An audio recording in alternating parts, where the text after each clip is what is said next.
Hi everyone, it's Miss Beth from the Cuyahoga Falls Library, and I want to welcome you to Family Maker Morning.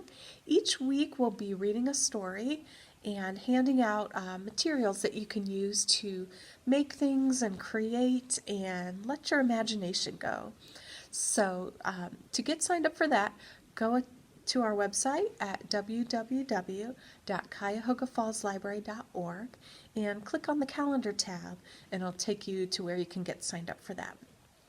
So this week's book is called The Most Magnificent Thing by Ashley Spires.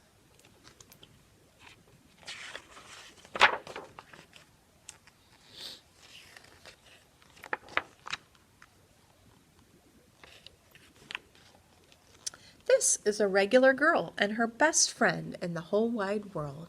They do all kinds of things together. They race, they eat, they explore, they relax.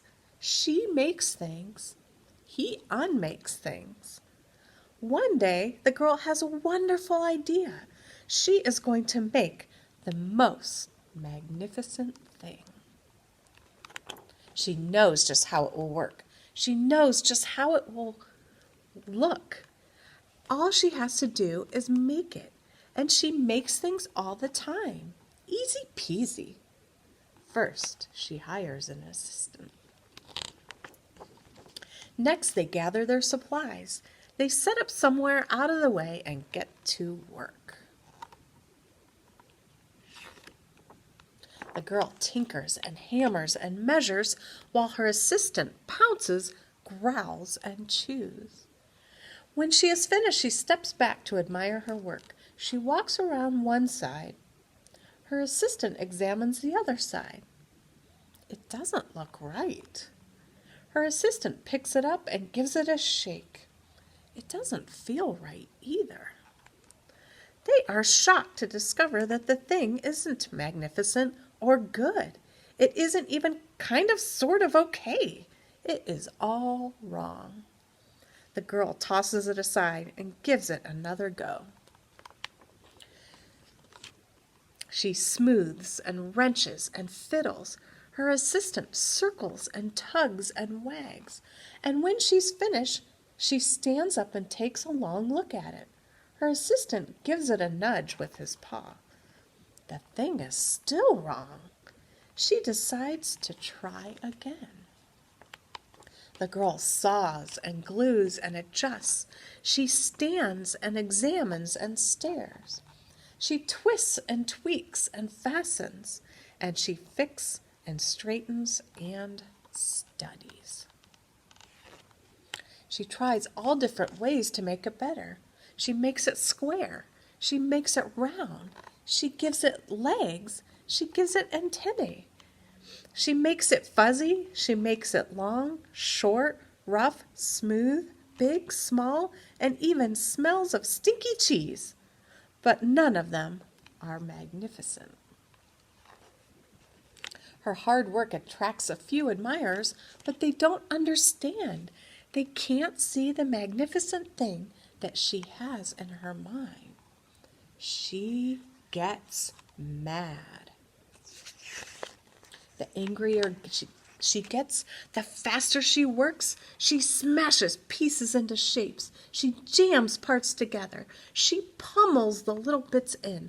Her hands feel too big to work, and her brain is too full of all the not right things. If only the thing would just work.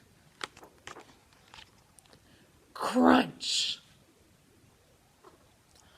The pain starts in her finger, and it rushes to her brain, and she explodes.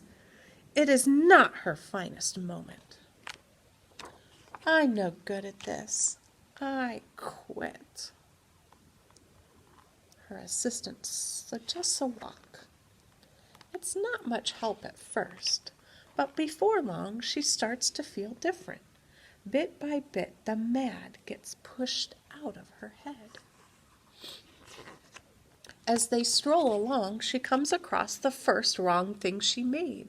The bad feelings are about to start all over again. Then she notices something surprising.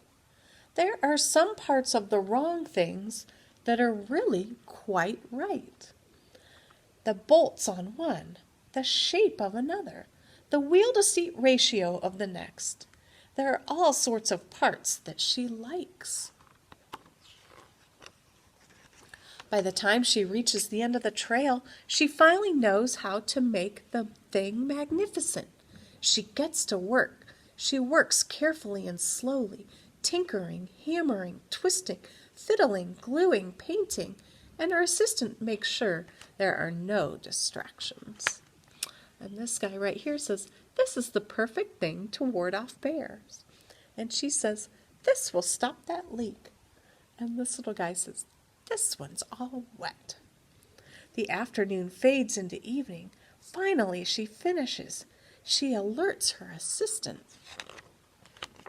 And the pair take a good long look. It leans a little to the left, and it's a little bit heavier than expected. And the color, well, that could use a little bit of work too. But it's just what she wanted. They climb aboard and take it for a spin. They are not disappointed. It really is the most magnificent thing. And that's The Most Magnificent Thing by Ashley Spires. Thank you so much for listening, and we can't wait to see what you come up with your maker materials. Thanks so much, everybody.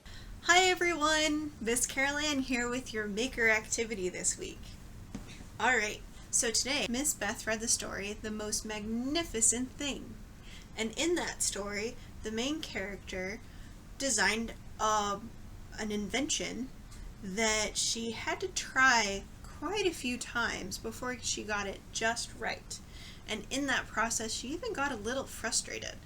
But she kept going and learning from her previous creations made something really cool. So today we're going to talk about prototyping. And prototyping is when you make a kind of a scaled down or simple version of your idea. So in order to do that, sometimes you use like a different type of material. Like architects will use like small models made out of foam and paper. So today we're really going to be focusing on paper. And paper's kind of a really interesting material. So you've got paper in boxes, like we used last week. You've got ground up paper in like an egg carton. So that's turned into this paste that they mold and form into this neat structure. It's pretty strong, keeps our eggs safe. You've got it in our books and journals. You've got paper in like your newspaper and advertisements.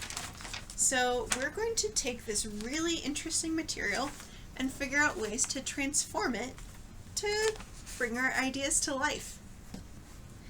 Here are some examples that some of my local neighbor kids made. You can see they've folded paper and twisted it. The one was an example of how her grandmother creates pastry bags to decorate cakes. Another one twisted a bunch of pieces of paper that you could actually lay out in different shapes like this. You can also do any number of things. It's really up to your own imagination. She even put the paper in her hair, kind of like a hair decoration. So all kinds of ideas. So for this one, I have my little cat friend. So I made my little cat out of paper. His little whiskers. So I wanted to make my little cat a house. So here's how I kind of built the structure. And then he would get rained on pretty quickly in a structure like that, huh? And so I made a roof for that house. So now, if I had an actual cat, I could have some ideas on how to build a little house for my real cat. So that's kind of an idea of how a prototype works.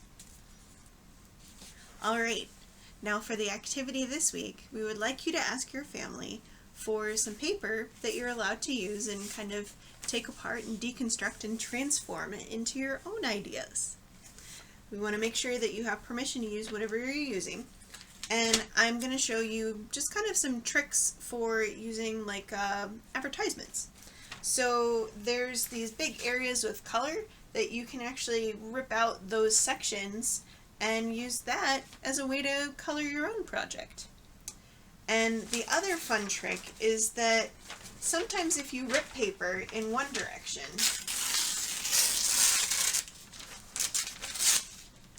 you see how it's really kind of zigzaggy, jagged? But if you rotate it a different direction, it rips really straight. Isn't that neat? So you can kind of twist it, you can weave it in different ways, create other structures, you can braid it. You can put those different parts together, kind of like how I did for my cat. So we'd love to see how you transform paper into your own ideas. And all of these different creations that I showed you today were just paper. No glue, no tape, no nothing, just paper. We love seeing your projects and your wonderful creativity. We would ask you to share photos of your projects and your creations on either social media or email them to us. We're hoping to share some of your images with the rest of the group. So feel free to send those our way as soon as you're done making. All right, happy making!